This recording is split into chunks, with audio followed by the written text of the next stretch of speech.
Welcome to चूलो आसमान। मेरे साथ हैं डॉक्टर वजाहत, साइकाट्रिस्ट हैं, और इनसे हम बात करें कम्युनिकेशन स्किल्स पे। वजाहत, पारा वर्बल कम्युनिकेशन कितनी ज़रूरी है? पैरा या पारा, व्हाटएवर इट इज। देखिए, दो वर्बल, एक होती है वर्बल कम्युनिकेशन, एक होती है नॉन वर्बल कम्युनिकेशन। ठीक है ना, हम इस पे बात कर लेते हैं। पैरा क्या है? हाँ, ये इन्हीं के बीच में ही होती है कि नॉन वर्बल में ही आ रही होती है। बॉडी लैंग्वेज इसमें बहुत ज़्यादा काम करती है। जब मैंने फ़र्स्ट टाइम ये बुक में पढ़ा, जब मैं स्पेशलाइज़ कर रहा था, तो मुझे एक चीज़ से बड़ी हैरत हुई कि 93% of communication consist of your body language and just 3% communication consist of your tongue. Oh, तो आई वॉज वेरी सरप्राइज। मैंने कहा ये कैसे हो सकता है, लेकिन जब हमने उसकी डिटेल पढ़ना शुरू की तो पता चला कि एक आदमी थैंक यू बोलते हुए अगर अपनी बॉडी लैंग्वेज को उसके मुनासिब नहीं रखेगा, मुनासबत से, मतलब तो वो उसमें थैंक यू बात ही नहीं होगी कि ज़ाया वो हो शुक्रिया जाएगी। अदा कर रहा है। Exactly thank you. एग्जैक्टली ये वाला एग्जैक्टली thank ये you जो चीज़। था, ये हाँ, आपके वो वर्ड्स वाला की क्या कि अहमियत एहसान रही? जताया हाँ, आपकी आपने। वर्ड्स की क्या अहमियत रही? अगर आप बॉस के सामने जाते हैं, कहते हैं कि मेरी अम्मी बहुत परेशान है या बीमार है और समथिंग, और आपकी अक्सर बॉडी तुम यही लैंग्वेज पे करते एक्साइटमेंट नजर आ नहीं, मैं करता था, आपस की अक्सर। बातें। हाँ, अक्सर सो बॉडी लैंग्वेज जो है वो बहुत ज़रूरी है। हमारी एक होस्ट है, मैं नाम नहीं लूँगा, वो तो सिंगापुर ट्रेनिंग के लिए गई थी और बाकायदा वो बहुत अच्छी ट्रेनिंग लेकर आई थी। नाम मैं नहीं बताऊँगा। ये क्या बात है? नहीं, नो नो मसाला नो, तो शी इज़ माई डालना फ्रेंड। पड़ेगा। ये क्या है? और वाकई उन्होंने, अब नज़र आता है। नहीं, ये क्या अच्छा बात है कि कोई सीखे उनसे? हाँ, वो मैं आपको कैमरे के बाद बता चल दूँ। ठीक है, कोई बात लेकिन सीरियसली नज़र आता है कि किस तरह अपने हैंड्स को चला रहे हैं, जिस तरह बॉडी लैंग्वेज कैसी बॉडी है? लैंग्वेज क्या कैसी मेरी है। बॉडी लैंग्वेज गलत है ना? नहीं, आपकी बॉडी लैंग्वेज ओवरऑल ठीक है, बट नहीं, बताओ। थोड़ा सा रफ है, जो कि एक तुम्हारा स्टाइल है। हाँ। Actually that's your style. हाँ। लेकिन हम यहाँ कोई कॉर्पोरेट स्ट्रक्चर में तो बैठे नहीं है, that's your own show, morning show है। हाँ, तो और आप क्या, इनमें जो तो हम, रियलिटी है वही दिखानी है। हाँ, तो ये तो हम यहाँ नहीं कर सकते कि हम बॉस के सामने तो नहीं बैठे। बिल्कुल बिल्कुल। हाँ। उसके लिए आपको एक अलग ट्रेनिंग होनी वो चाहिए एक कि अलग आपने ट्रेनिंग। बॉस के सामने कैसे बात करनी हाँ। है, आपके कैसे स्किल्स हैं। तो आपका ख्याल है कि बॉडी लैंग्वेज बहुत काउंट करती है? बहुत ज़रूरी है। एक बात, जो हमारे आने वाले बच्चे हैं, इनके अंदर एक जो कॉन्फिडेंस बहुत है, स्किल्स नहीं है। सही बात बताऊं, मैं इनके थोड़ा सा ख़िलाफ़ होता हूं। इन बच्चों को आप बिठाएं किसी शो के अंदर, बहुत बोलते हैं, ठीक है ना, और बोलते हैं, ह्यूमिलेशन भी आ जाती है दूसरे को। ये मकसद होता है कि दूसरे को नीचे करके दिखा दें, या किसी को बहुत ज़्यादा ऐसा कड़क क्वेश्चन कर दें कि सामने वाला लाजवाब हो जाए। ये चीज़ों से काम नहीं होगा, ठीक है ना। ये थेरेपी बहुत गलत है। आपको चाहिए कि जब आप दूसरे की सुने तो उसके सुनने में, जब आप उसकी सुन रहे हो तो उसकी चीज़ को अंडरस्टैंड करें, या एटलीस्ट अंडरस्टैंड नहीं कर सकते तो उसको ये ज़रूर एक्नॉलेज कराएं कि मैंने आपकी बात को सुना है। Then you will be able to say कि यू आर राइट और यू आर रॉन्ग। लेकिन जब आप सुनते ही नहीं है, आप बैठे हुए अच्छा अच्छा अच्छा यूँ करे जा रहे हैं और यूँ करके फिर अपनी बात को मुसल्लत कर रहे हैं, तो ये कोई कम्युनिकेशन नहीं होता। हमारे यहाँ ये कम्युनिकेशन ज़्यादा समझा जाता है कि ज़्यादा से ज़्यादा एग्रेसिवली बात करो, तो वो कम्युनिकेशन होता है। लिसनिंग बहुत ज़रूरी है, जो हमारे माशरे में नहीं है। आप दुनिया की किसी और वेस्टर्न कंट्री में जाएं, यकीन करें वो लिसनर्स बहुत अच्छे हैं, वो बहुत अच्छा सुनते हैं। जहाँ के काउंसलर्स हैं, डॉक्टर्स हैं, वो चुप करके बैठ के सुनते रहते हैं, सुनते जाते हैं। पेशेंट 30-40 मिनट्स बोल लेता है, वो आधा वैसे ही ठीक हो जाता है। नाउ यू अंडरस्टैंड कि एक्चुअली इसकी ट्रू प्रॉब्लम क्या है, तो हम वहाँ तक इजीली पहुँच जाते हैं, रूट कॉज तक पहुँच जाते हैं कि भाई अगले की प्रॉब्लम क्या है। यहाँ तो इतना कम टॉलरेंस है, ना सुनाने वाले में टॉलरेंस है, ना सुनने वाले में टॉलरेंस है। बिल्कुल। तो यहाँ यही प्रॉब्लम्स तो ज़्यादा फेस की जा रही हैं। तो वजाहत, ये बात जो इन्होंने अभी बच्चे आए थे, उन्होंने भी कहा कि हम डिबेट हमारे यहाँ बहुत ख़त्म होती जा रही है। ये क्या सच है? बिल्कुल ऐसा हो रहा है कि डिबेट की जो वैल्यू थी, जो हमारे स्कूल्स में कॉम्पिटिशन्स होते थे, वो सारी चीज़ें ख़त्म हो रही हैं। और इसकी वजह ये है कि अब जो ये ज़्यादा से ज़्यादा चीज़ें मीडिया पे चली गई हैं, स्कूल की एक्टिविटीज़ ख़त्म हो गई हैं। मैं आपको बताऊं, अगर इसको हम थोड़ा सा एकेडमिक करें, लाइक हम डिबेट कॉन्टेस्ट कॉलेजेस में करें, स्कूल में करें, और वहाँ के जो पोजीशन होल्डर्स हैं उनको हम मीडिया में लेकर आएँ। बिल्कुल सही, ठीक है ना, एक मीडियम बनेगा, एकेडमिक हो जाएगा ना कि हाँ चले जी, हमने एक करिकुलम ही ऐड कर लिया। यस, और लोग चाहते हैं, लोगों में इतना टैलेंट है, लोग मतलब टैलेंट से मुराद इतना मोटिवेशन है कि वो चाहते हैं कि हमें कोई सिखाए। हाँ। और पाकिस्तानी लड़के लड़कियां जब सीखने पे आते हैं तो वो रफली बहुत तेज़ी से सीखते हैं। अब आप फ़र्ज़ करें कि एक स्कूल के अंदर कोई मुकाबले होते हैं और जिसमें टॉप 10 बच्चे बच्चियाँ वो कम्युनिकेशन में, डिबेट में, इन्फ्लुएंसिंग पावर उनकी ज़्यादा है। अगर आप उनको 5 साल के बाद किसी मीडिया के शो में लेकर आते हैं या वो कोई बात करते हैं, तो देखिए वो कितना ज़्यादा अच्छी तरह बात कर रहे होंगे, जो कि वो सीखते हुए आ रहे हैं। लेकिन यहाँ पे क्या प्रॉब्लम है कि बस आपने एक को ऑडिशन दिया, उसने रफली अगर वो ऑडिशन अच्छा दे दिया तो सीधा, अगर वो किसी ख़बरनामे में या किसी हालात हाज़ा के प्रोग्राम में बैठा है,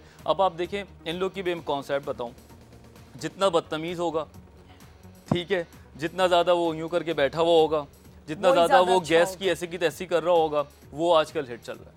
बिल्कुल सही। अब ये कौन सा तरीका है? ओपरा का शो देखो, लैरी वो भी कितना सुनाती है। हाँ, लेकिन उसकी बॉडी लैंग्वेज देखिए, बॉडी लैंग्वेज बहुत अच्छी है और एक वे है, ही नोज, तरीका है, सॉरी शी नोज, यस। अगर वो किसी को इंसल्ट भी कर रही है, चले लेट्स से अगर ओपरा विनफ्री कर रही है किसी को इंसल्ट, उसमें भी एक वे है करने का। असर्टिव वे है ना। असर्टिवनेस के अंदर आप अपने दिल की बात दिल में नहीं रखते, आप दिल की बात सामने वाले को बता देते हैं। मुझे बदतमीज कहा ना कि मैं, लेकिन पता भी नहीं चला मैं बदतमीज हूँ। नहीं बिल्कुल नहीं हूँ। नहीं मैं बदतमीज तो इतनी हंस के करती हूँ। मैंने ऐसा कुछ भी नहीं कहा, मुझे याद है, मैं तो नॉर्मली बात कर रहा हूँ। नहीं तुम अपने ऊपर वजाहत तुमने बोला कि ये वजाहत है ना, इसीलिए मेरे खिलाफ। हाँ, कोई बात वजाहत, सही बात है। अच्छा वजाहत, मुझे ये बताओ कि आपके पास अगर पेशेंट्स आते हैं, अगर स्पीकिंग कम्युनिकेशन जिनकी स्किल्स जो हैं कमज़ोर हैं या वो नहीं कॉन्फिडेंट नहीं है, ऐसे पेशेंट्स कितने हैं ज़्यादा, लड़कियां हैं लड़के हैं? दोनों ही हैं। हमें लगता है कि लड़कियां ज़्यादा हैं, लेकिन सीरियसली मैं आपको बताऊं लड़के भी कुछ कम नहीं हैं। लड़के ऐसे इंट्रोवर्ट पर्सनैलिटी है उनकी कि जिनको कहने को बहुत कुछ होता है, बहुत कुछ कहना चाहते हैं, लेकिन वो अपने अंदर ही रखते हैं, शिकायतें नहीं कर पाते, वो दिल के अंदर लड़के ऐसे हैं। ऑनेस्टली सीरियसली मैं आपको बताऊं, ऐसा माइंड परसीव ना करो कि लड़कियां ही अच्छी हैं। लड़के दोनों ही बराबर हैं। लड़कियों के जो इश्यूज आते हैं ना, वो ज़्यादातर शादी के बाद आते हैं। हाँ। जब वो अपनी ट्रू फीलिंग्स को उस फैमिली में कम्युनिकेट नहीं कर पाती। अब यकीन करें, अपने पार्टनर को भी नहीं communicate. Yes, that's what I am saying कि फैमिली, हस्बैंड हो या उसकी अम्मी हो या सिस्टर्स हो, वो तमाम जगहों पे अपनी चीज़ों को दबा के रखना और डिस्कशन ना करना। लड़की को ये भी प्रॉब्लम आ रही थी कि वो अपने मियाँ से एक दफ़ा किसी चीज़ की इजाज़त लेगी, वो स्नैप करेगा, वो चुप करके बैठ जाएगी। हाँ। वो चीज़ उसको काटती है। आप छोटे अगर अपने पार्टनर के छोटे स्मॉल अफेयर्स के ऊपर काम नहीं करेंगे तो ऐसे रिश्ते का क्या फ़ायदा? बिल्कुल, बहुत स्मॉल अफेयर्स होने चाहिए, बहुत स्मॉल। और यकीन करो, मैं एक बात बताऊँ, लड़ाइयाँ स्मॉल चीज़ों की वजह से ही होती हैं। बड़ी चीज़ों में दोनों अंडरस्टैंडिंग लेवल दोनों का ज़्यादा होता है। बिल्कुल सही। ठीक है, अगर आप कह रही हैं मुझे 20 लाख की गाड़ी दिला दें, शोहर कहता है कि भाई अभी मैं नहीं दिला सकता और फला, तो 20 रुपए की गाड़ी होगी ना, शायद वो भी मुश्किल है। फिर भी ऐसी डिमांड ना, तुम ऐसी बातें ना दिमाग में डालो लड़कियों। लेकिन यकीन करो कि लड़कियां इन बड़ी चीज़ों को समझ जाती हैं, लेकिन वो जो 20 रुपए की चीज़ है उसको नहीं समझती। ये मैं कहना चाह रहा हूँ। और उसी पे ज़्यादा हर्ट होती है। 20 लाख की चीज़ तो चलें ठीक है, it's not understandable, it's not acceptable. हाँ, उन लोगों के लिए नहीं होगा जो बहुत अमीर हैं, बिग शॉट हैं, लोडेड हैं, तो वहाँ 20 लाख की बात निकालते हुए भी अच्छा लगता है। वो शायद उनको फील हो जाए, देखो मुझे 20 लाख। आजकल तो बैग्स पे लड़ाइयाँ हो जाती हैं, 10 लाख का बैग नहीं लेके दिया, मुझे 8 लाख का बैग नहीं लेके दिया। इमेजिन करो कि लड़की एक है जो इतनी कॉम्प्लेक्स हो चुकी है कि वो अपने घर से नहीं अब निकलती, क्योंकि उसके हस्बैंड के जितने फ्रेंड्स हैं उनकी बीवियाँ महंगे बैग्स लेती हैं, सब कुछ करती हैं, तो वो अब एक साइकेट्रिस्ट पे लेके जा रहा है उसको, क्योंकि वो कहता है इसके अंदर से ये चीज़ निकाले। एग्जैक्टली। ये ऐसे केसेस आते हैं। हाँ, ऐसे केसेस आते हैं जो कि इन्फीरियरिटी कॉम्प्लेक्स से शिकार। एक्चुअली ये पर्सनालिटी ऑलरेडी इनएक्टिव पड़ी हुई होती है हमारे अंदर, ठीक है ना। ये कोई अचानक रैंडमली नहीं प्रोड्यूस होती। कुछ लोगों के अंदर कुछ चीज़ें होती हैं और उनको समझ लें बाहर की जब हवा लगती है तो वो चीज़ें फिर अचानक एक्टिव फॉर्म में आ जाती हैं और वो पर्सनालिटी कॉम्प्लेक्स। जो लड़के आते हैं उनकी क्या प्रॉब्लम्स होती है? आपने कहा लड़कियों की ये प्रॉब्लम्स होती हैं कि वो अपने घर में कम्युनिकेशन नहीं कर पाती, अपने ससुराल वालों से उनको ये ज़्यादा शादी के बाद प्रॉब्लम्स आ रही होती है। उससे पहले लड़कों के अमूमन फैमिली के इशूज़ नहीं होते, जॉब्स के इशूज़ बहुत होते हैं। वो चाहते हैं हमें इंक्रीमेंट्स लगें, वो चाहते हैं हमारी तरक्की हो, और हम बॉस तक 60% लोग लड़के हैं जो अपनी जॉब को खुशी से नहीं कर रहे। उनके अंदर एक ख्वाहिश कुछ और है, ठीक है, टैलेंट कुछ और है, जॉब कुछ और कर रहे हैं just the sake of money, कि वो पैसा आ जाए। और ऐसे लोग बहुत डिप्रेशन में चले जाते हैं। इन लोगों को अगर कोई ऐसी प्लेटफॉर्म बनाया जाए कि अकॉर्डिंगली जॉब्स मिले और उसके साथ साथ उनको ये फील हो कि भाई हम अपने स्किल्स में, अपनी फील्ड में, अगर आप छोटी भी जॉब कर रहे हैं तो आप उनको, आपका बॉस का अच्छा होना बहुत ज़रूरी है। कि बॉस को चाहिए कि 10-8 मिनट 15 मिनट किसी भी सबऑर्डिनेट को अपने साथ लेके बैठे, उनकी कंसर्न्स को सुने।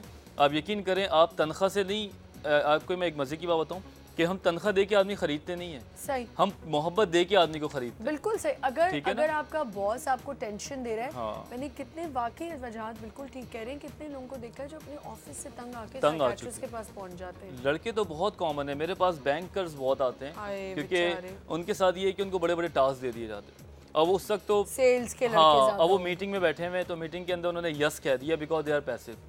You have to do in just 20 days, okay, anything else, no thank you sir. अब वो 20 दिन में हो नहीं बोल पाएगा। पाते कि जॉब ना चली अब जाए। आपको चाहिए कि आप ऐसे बॉस के साथ आदत डालें कि 20 से 25 दिन की बात कर सकें।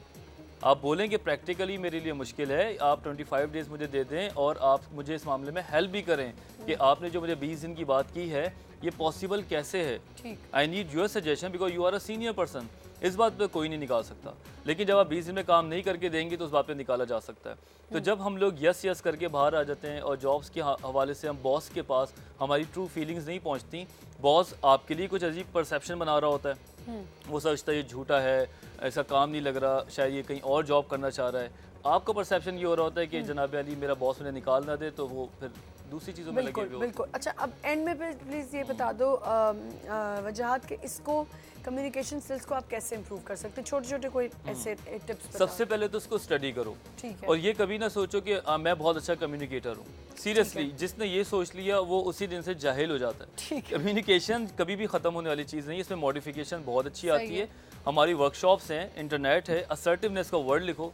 सीरियसली आप असर्टिवनेस पढ़ेंगे आपको दुनिया का पता चल जाता है, आपकी बॉडी लैंग्वेज कैसी है। दूसरी बात ये कि आप छोटी छोटी राइट्स की पहले करने की आदत डालें, छोटी छोटी बातों को नो करने की आदत डालें, जो कि मतलब सही बात हो। हल्की हल्की आप बॉस के साथ बड़ी बातें भी नो कर सकते हैं। अपनी फीलिंग्स को दबा के ना रखें, अच्छे तमीज़ के दायरे में बहुत ज़्यादा म्यूचुअल रिस्पेक्ट के साथ अपनी फीलिंग्स को बताएं। मैं आपको बताऊं कि कभी भी आप ट्रू फीलिंग्स को किसी से शेयर करते हैं विद रिस्पेक्ट, दूसरा वाला कभी भी आपके साथ ख़राब नहीं पेश आता। बिल्कुल। थैंक यू सो मच वजाहत। इंशाल्लाह नेक्स्ट वीक में आपसे मुलाकात होगी और हम कोई और टॉपिक लेके आएंगे और उस पर बात करेंगे। अपना बहुत ख्याल रखें, अच्छा सा दिन गुजारें। कल इंशाल्लाह एक नए शो के साथ मैं आऊँगी। आप अपना फीडबैक हमें दे सकते हैं छूलो आसमान @news1tv.tv पर, मैसेजेस ऑन www.facebook.com/छूलो आसमान। अल्लाह हाफिज़।